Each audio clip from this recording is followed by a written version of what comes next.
The day he disappeared started with me trying to cover what no one was supposed to see. The foundation was 2 shades too light. I noticed it the second I stepped under the bathroom light, the yellow bulb flickering like it couldn't decide whether to expose me or let me hide. I dabbed more onto my wrist anyway, pressing it in with shaking fingers, watching the purple fade into something almost invisible. Almost. That was always the goal. Not perfect, just enough that people wouldn't ask questions. I pulled the sleeve of my uniform down, tugged it past my wrist until the fabric hugged my palm. It was late October, barely 58 degrees outside, but inside the restaurant it would feel like 100 with the ovens running and bodies packed into tight corners. Still, long sleeves stayed. They always did. I grabbed my keys from the chipped ceramic bowl by the door and paused for half a second, staring at my reflection in the mirror across the room. 25 years old, and I looked like I hadn't slept in weeks. Maybe I hadn't. My eyes flicked to the faint shadow near my collarbone. I adjusted the neckline. Hidden. Good enough. The drive to the restaurant took 12 minutes if I hit every green light. 15 if the downtown traffic decided to remind me I was just another person trying to survive. Tonight, it was somewhere in between. My old Honda hummed under me, the dashboard rattling faintly like it had its own nervous system. I kept one hand tight on the wheel, the other resting near my sleeve, as if I could physically hold it in place. The parking lot was already half full when I pulled in. Luxury cars lined the front row, black, silver, polished to the point they reflected the dim streetlights like mirrors. I parked in the back, like always. Safer that way. Less visible.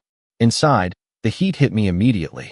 The scent of garlic, wine, and something expensive wrapped around the room, thick and heavy. Conversations overlapped. Glasses clinked. Laughter rose and fell like waves. Normal. Everything looked normal. That was the strange part. I clocked in, tied my apron, and forced my shoulders back. Table 7. Table 9. VIP section on the left. The routine grounded me. It always did. Until it didn't. Claire, you've got the back booth tonight, Marco called from behind the bar without looking up. My stomach tightened just slightly. The back booth meant high spenders. Important people. People who notice things. I grabbed a tray, steadying it with both hands, and moved through the crowd. Smile. Breathe. Don't rush. Don't shake. I told myself the same things every shift. They usually worked. Then the door opened. I didn't turn right away. I didn't need to. You could feel it when someone like him walked in. The air shifted. Conversations dipped just enough to make space. Not silence. Never silence. Just awareness. I glanced up anyway. He wasn't loud. Didn't need to be. Tall. Dark suit. No tie. Like he didn't answer to anyone who would require one. His presence didn't ask for attention. It took it. People moved without being told. A path opened that hadn't been there a second before. My fingers tightened around the tray. I looked down quickly, focusing on the glasses, on the way the light caught the rim, anything but him. Because men like that, they notice things. And tonight, more than anything, I needed to go unnoticed. I told myself not to look at him again. That was the rule. Look at the table. Look at the glasses. Look anywhere else. But rules have a way of breaking when you are already barely holding yourself together. Back booth is yours, Claire. Marco repeated, louder this time, and I realized I had not moved. My feet felt rooted to the floor, like if I stayed still enough, the night might pass without noticing me. It never worked like that. It never had. I adjusted my grip on the tray and walked toward the back, each step measured, controlled, like I was crossing thin ice. The booth sat in the far corner, partially shadowed, the kind of place meant for private conversations and expensive decisions. He was already seated. 2 other men joined him, both dressed just as sharply, but they faded the second you looked at him. He leaned back slightly, one arm resting along the edge of the booth, posture relaxed in a way that suggested complete control. His eyes moved across the room once, slow and deliberate, before settling somewhere ahead. Not searching, not curious, assessing. I stopped at the edge of the table, forcing a polite smile that felt tight against my skin. Good evening. Can I start you with something to drink? My voice came out steady. I was proud of that. Small victories mattered. One of the men ordered a bottle of wine, something French I could not pronounce without thinking twice. I nodded, memorizing it, turning quickly before I could feel his gaze. Because I felt it. Not heavy, not obvious. Just there, like a quiet pressure against the back of my neck. In the service station, I exhaled slowly, gripping the counter for a second longer than necessary. "You are fine?" I whispered under my breath. "Just another table." Except it was not. When I returned, the bottle balanced carefully in my hand. I kept my movements precise, professional, detached. I set the glasses down one by one, the soft clink of crystal grounding me. I reached for the cork, steadying the bottle against the table, and that was when it happened. My sleeve shifted. Just an inch. Maybe less. Enough. I felt the cool air hit my skin before I saw it. Before I realized what had been exposed. My wrist. The edge of the bruise. Time did something strange in that moment. It slowed. Stretched. My fingers hesitated around the corkscrew. I could fix it. Pull the sleeve back down. Pretend it never happened. But I did not move fast enough. His hand reached out. Not sudden. Not aggressive. Controlled. He caught the base of the bottle before it tipped, steadying it along with my hand. The contact was brief, but it anchored me in place. I could not pull away without making it obvious. His gaze dropped. Not to my face. To my wrist. To the place I had spent 20 minutes trying to erase. I felt my pulse spike under his fingers, quick and uneven, like it was betraying me. He said nothing at first. That was the worst part. The silence. The way it stretched between us while the rest of the restaurant kept moving, unaware that my world had just narrowed to a single point. Then his voice, low enough that only I could hear it. "That is not from a door." It was not a question. My throat tightened instantly. I forced a small laugh, the kind you use when you want something to disappear. "I am clumsy," I said, too quickly, already pulling my hand back, tugging the sleeve down hard enough to wrinkle the fabric. "It is nothing." I kept my eyes on the table, on the wine, on anything but him. Because if I looked up, I knew I would see it. The moment he decided whether to believe me or not, I should have walked away right then. That was the smart thing. Finish the pour. Smile. Leave. Forget the way his eyes had locked onto something I had spent so long hiding. But my hands were not listening to me anymore. They moved slower, more careful than necessary, like every motion had suddenly gained weight. I finished pouring the wine, one glass at a time, making sure not to spill a single drop. Precision gave me something to hold on to. Control. I placed the bottle down gently, aligning it with the edge of the table as if that small detail could restore balance to the moment. "Anything else I can get for you?" My voice sounded distant to my own ears. One of the men began to answer, something about appetizers, but I did not hear the words. Because he was still looking at me. Not in the way men usually did. Not quick. Not dismissive. Not lingering for the wrong reasons. This was different. Focused. Intent. Like he was trying to solve something that did not make sense to him. I shifted my weight, subtly angling my body so my sleeve stayed in place. "We will start with the veal and the risotto," one of the others said, his voice cutting through the tension just enough to give me an exit. "Of course," I replied, writing it down even though I had already memorized it. Anything to keep my hands occupied. Anything to avoid looking back at him. I turned to leave. That should have been the end of it. It never was. "Wait." The word was quiet. Calm. But it stopped me instantly. My feet froze before I could decide whether I wanted them to or not. I turned back slowly, every instinct telling me to keep this brief. Keep it surface level. Safe. He leaned forward slightly now, resting his forearms on the table, closing the distance just enough that I could feel it again, that shift in the air, like the room had narrowed around us. "You work here every night?" he asked. The question was simple. Harmless, even. But nothing about him felt casual. "Most nights," I said carefully. "Full time." He nodded once, like he had expected that answer. His gaze flicked briefly to my sleeve again, then back to my face. I resisted the urge to cross my arms, to hide completely. That would have been too obvious. "Long hours," he said. "It pays the bills." I kept my tone light, practiced, the same answer I gave every customer who asked too many questions. He studied me for a second longer, then reached into the inside pocket of his jacket. The movement was smooth, unhurried. My breath caught before I could stop it. He placed something on the table beside the wine bottle. A card. Plain. Minimal. No logo. Just a name and a number in clean black print. He slid it toward the edge, closer to me, but did not push it all the way. Like he was giving me the choice to take it or leave it. "In case," he said quietly. That was it. No explanation. No pressure. Just two words that carried more weight than anything else he had said. I stared at the card for half a second too long. Then I picked it up, because leaving it there would have drawn more attention than taking it. My fingers brushed the smooth surface, grounding and unsettling at the same time. "Thank you," I said automatically, even though I had no idea what I was thanking him for. He leaned back again, the moment shifting just enough to let the rest of the world back in. Conversations resumed. Glasses clinked. The illusion of normal returned. But something had changed. I slipped the card into my apron pocket, feeling its presence like a secret I had not agreed to keep. As I walked away, I told myself I would throw it out before the end of my shift. I always told myself things like that. I did not turn around. I did not need to. I could still feel his gaze on my back, steady and unyielding, like he had already made a decision about me that I had not yet understood. The rest of the shift blurred, but not in the comforting way it usually did. Every step felt sharper, every sound louder, like my senses had turned against me. I carried plates I did not remember picking up, smiled at customers I did not see, repeated the same practiced lines while my mind stayed fixed on one thing: the card in my apron pocket. It sat there like it had weight, like it was pulling at the fabric, reminding me with every movement that it existed. I told myself it meant nothing. Just a customer. Just a moment. People notice things sometimes. That did not mean anything would come from it. That was what I told myself. It was easier than asking why his voice still echoed in my head. Why those two words felt different from every other offer of help I had ignored before. In case, I had heard versions of that before. From friends. From coworkers. From strangers who meant well, but did not understand.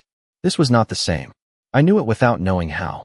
"Claire, you are spacing out," Maria whispered as she brushed past me in the service station, her elbow nudging mine lightly. "Table 12 has been waiting 5 minutes. I blinked, forcing myself back into the room. "Right. Sorry." I grabbed the plates, steadying them against my arm, focusing on the heat seeping through the ceramic into my skin. Something real. Something immediate. That I could control. By the time I returned to the back booth, they were already halfway through their conversation. I caught fragments as I approached. Numbers. Locations. Names I did not recognize, but felt like I should not hear. I kept my eyes down, placing the dishes carefully, one by one, making sure not to interrupt. Professional. Invisible. That was the goal. But I felt it again. That quiet shift. His attention sliding back to me like it had never left. I straightened, stepping back just enough to give space, but not enough to seem like I was retreating. There was a balance to this job. Too distant, and you looked rude. Too close, and you invited questions. I had learned that line years ago. Tonight, it felt thinner. "Everything looks great," one of the men said, already reaching for his fork. I nodded, offering the same small smile, ready to step away again. "Claire." My name stopped me mid-turn. It landed differently this time. Not a question. Not uncertain. Certain. My chest tightened. I turned back slowly, confusion flickering before I could hide it. I had not told him my name. I was sure of that. "Yes." I managed, keeping my tone even as something cold slipped down my spine. He watched me for a second, like he was measuring my reaction more than my answer. "You should not be walking home alone tonight," he said. The words were quiet, controlled, but there was something underneath them that made my pulse jump.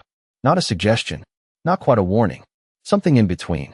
I forced a small laugh again, though it felt thinner this time. "I will be fine. I always am." It was automatic. The answer I gave everyone. The answer I had to believe. His expression did not change. If anything, it sharpened slightly, like he had just confirmed something he already suspected. "That is not the same thing," he said. I opened my mouth, ready to brush it off, to end the conversation before it went somewhere I could not control, but the words caught. Because a small part of me knew he was right. Being fine and being safe were not the same. I just had not allowed myself to think about the difference before. "Enjoy your meal," I said instead, stepping back before he could say anything else. Before I could say something I would regret. I turned and walked away, faster this time, weaving through the tables until the distance felt like protection. But it was not enough. Because for the rest of the night, I could not shake the feeling that something had shifted beyond my control. And when my shift finally ended, when the lights dimmed and the last customers filtered out, my hand found the card in my pocket again. I pulled it out slowly, staring at the clean black print under the harsh fluorescent light of the empty service station. Just a name. Just a number. Simple. Quiet.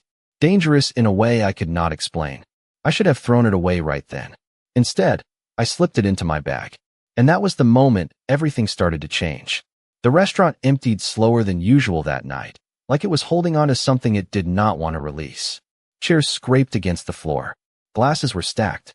The low hum of conversation faded into the quieter rhythm of closing time. I moved through it all on autopilot, wiping tables, resetting silverware, doing anything to keep my hands busy and my mind from circling back to the same place. My bag sat tucked beneath the counter, and I knew exactly what was inside it. I told myself I would not check. I told myself it did not matter. I checked anyway, just once, just to prove to myself it was nothing. I stepped into the narrow hallway near the storage room, away from the main floor, where the light buzzed faintly overhead and the air felt cooler. I reached into my bag and pulled out the card. It looked the same as before. Clean. Simple. A name that felt heavier now that I had time to think about it. Dominic Vale. I let my thumb run across the edge, grounding myself in the physical reality of it. A real person. A real offer. A real choice. I exhaled slowly and slid it back into my bag, zipping it closed like that would contain whatever it represented. It would not. Nothing ever stayed contained for long. You heading out? Maria's voice called from behind me, and I flinched slightly before I could stop it. I turned, forcing a small smile. Yeah, just grabbing my stuff. She studied me for a second, her expression softening in that way people get when they think they understand something they do not. Text me when you get home, okay? I nodded. I will. I always said that too. Outside, the air hit me like a reset. Cool. Sharp. Honest. The parking lot was quieter now, most of the cars gone, leaving long stretches of empty space between the few that remained. My Honda sat where I had left it, tucked in the far corner under a flickering light that struggled to stay on. I adjusted my bag on my shoulder and started walking, my footsteps echoing faintly against the pavement. This part of the night was always the hardest. The space between where I had been and where I was going. No distractions. No noise to hide behind. Just me and the quiet. I reached my car, fingers already searching for my keys, when I felt it. That shift again. Subtle. Almost nothing. But enough. I paused, my hand tightening around the strap of my bag. I told myself not to turn around. That it was just my imagination catching up to me. That nothing had changed. But my instincts had learned things my mind liked to ignore. Slowly, I turned. The lot stretched out behind me, empty except for one car parked closer.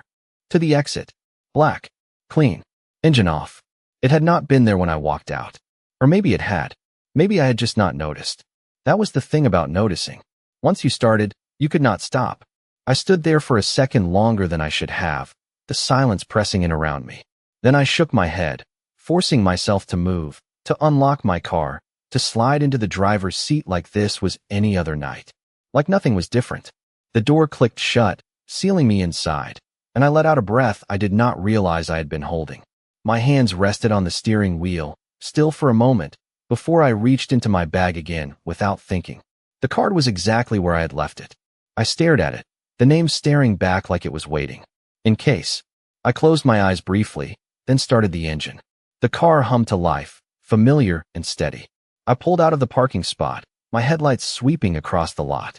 For a split second, the beam caught the black car near the exit, and I realized something that made my grip tighten just slightly. It was not parked. It was waiting. I should have driven away. That was the simplest version of the night. Start the car. Leave. Do not look back. Do not think. But simple had never been my reality. I eased my foot onto the brake, the engine humming beneath me, steady but not enough to quiet the noise building in my chest. The headlights stretched across the empty lot, catching the edges of that black car again. Still there. Still quiet. Still watching, even without movement.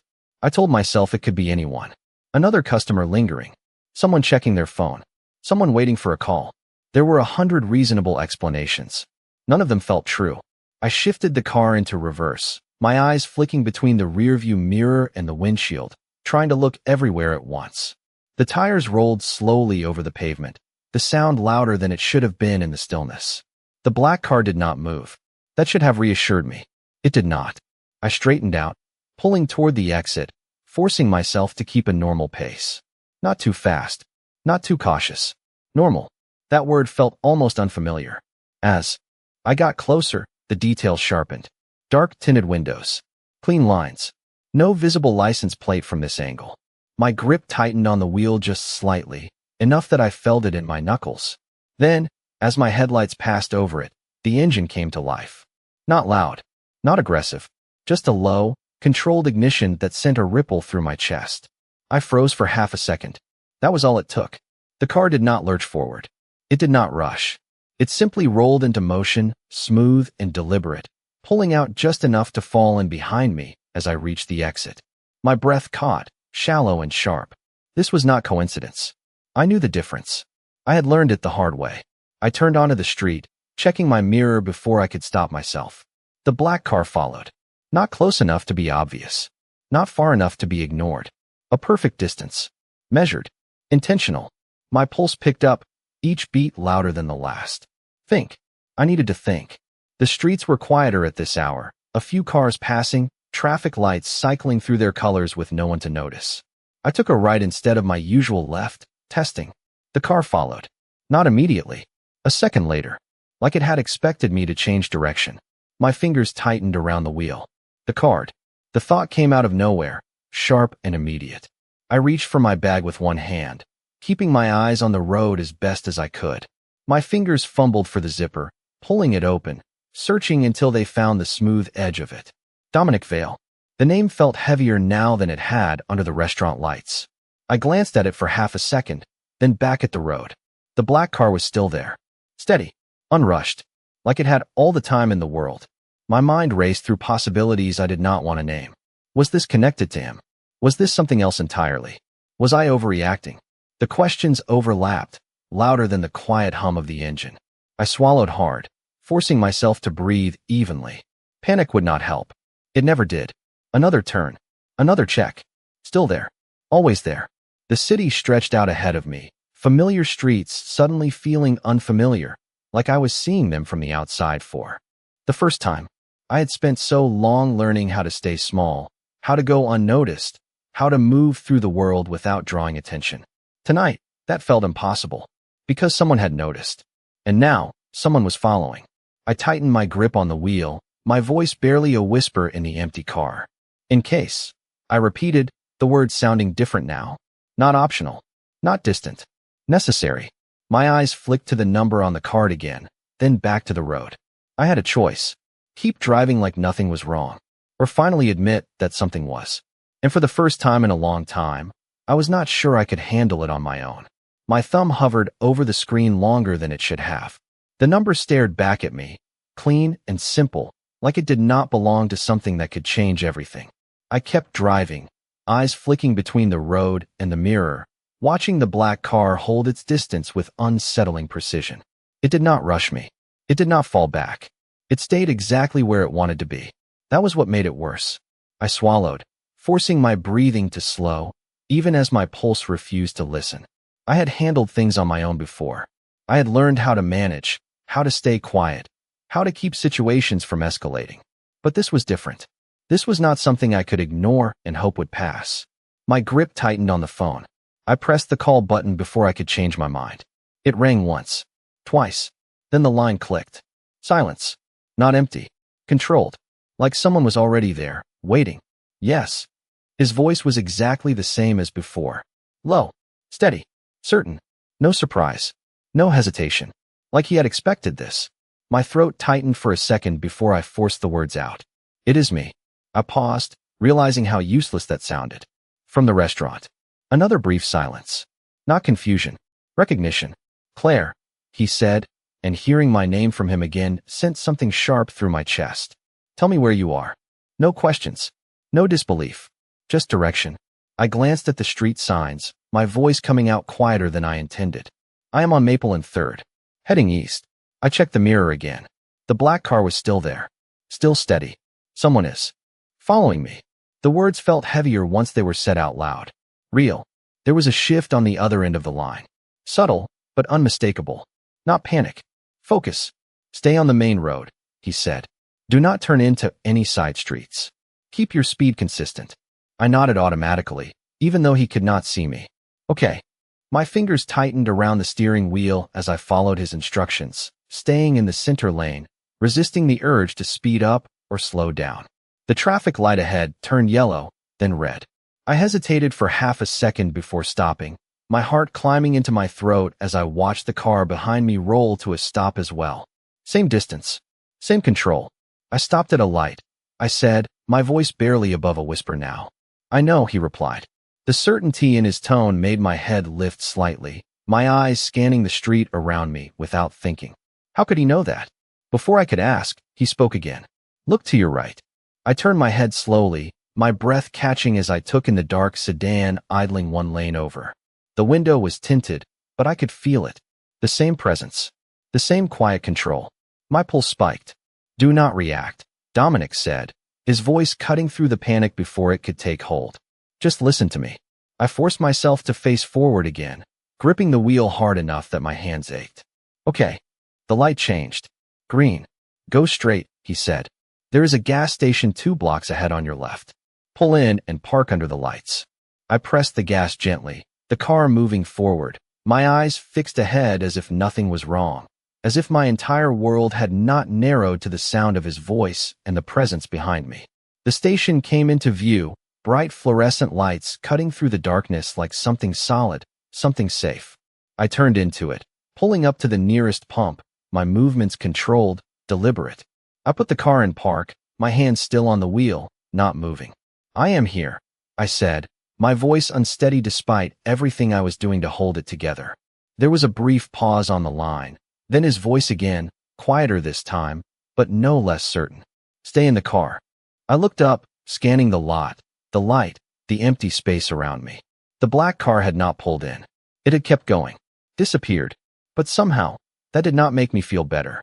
Because for the first time, I understood something I had not allowed myself to before. I had not been alone out there. Not really. And now, I was not sure which part of that frightened me more. I did not realize how tightly I was gripping the steering wheel until my fingers started to ache.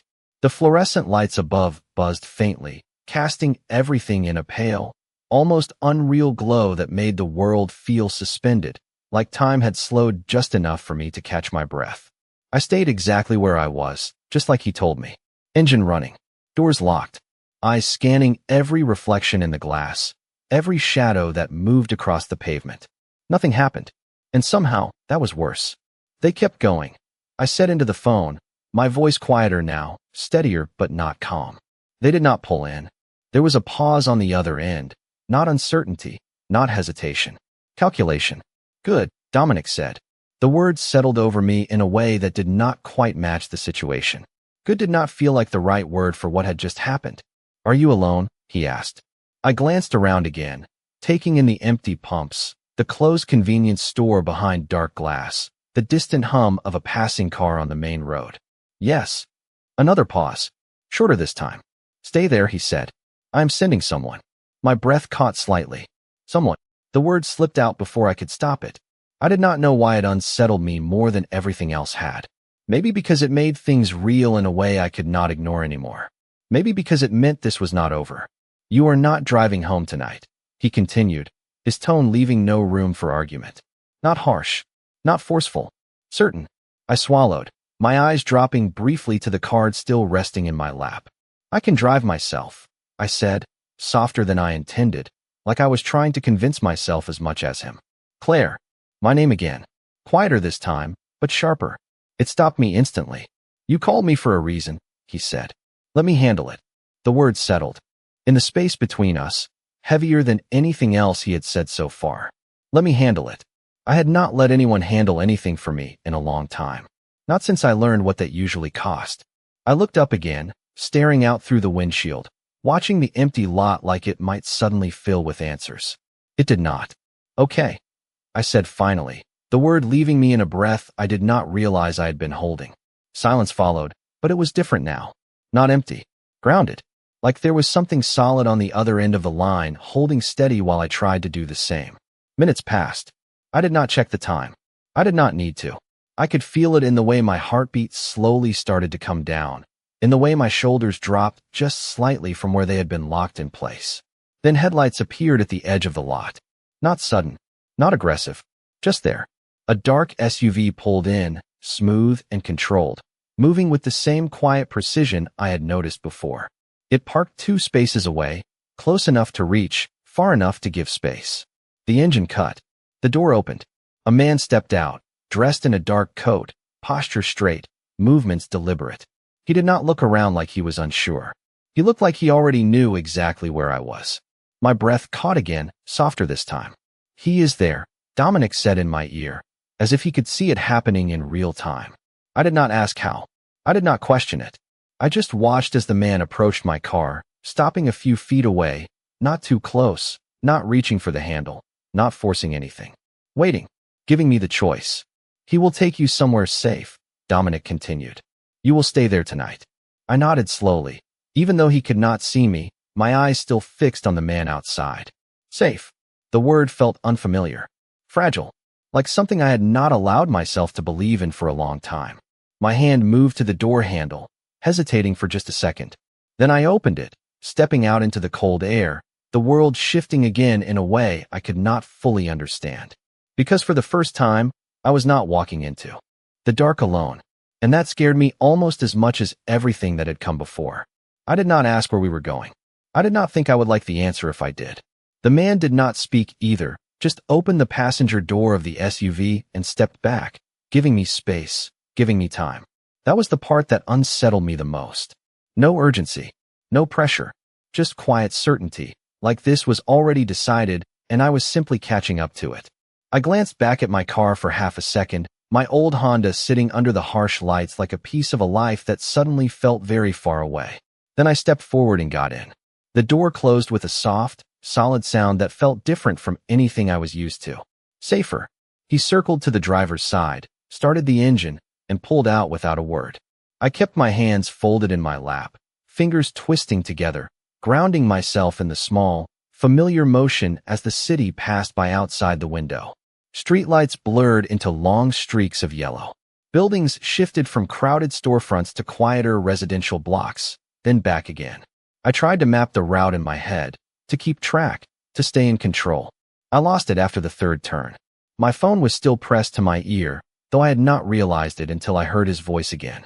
"You are in the car," Dominic said, not asking, just confirming. "Yes."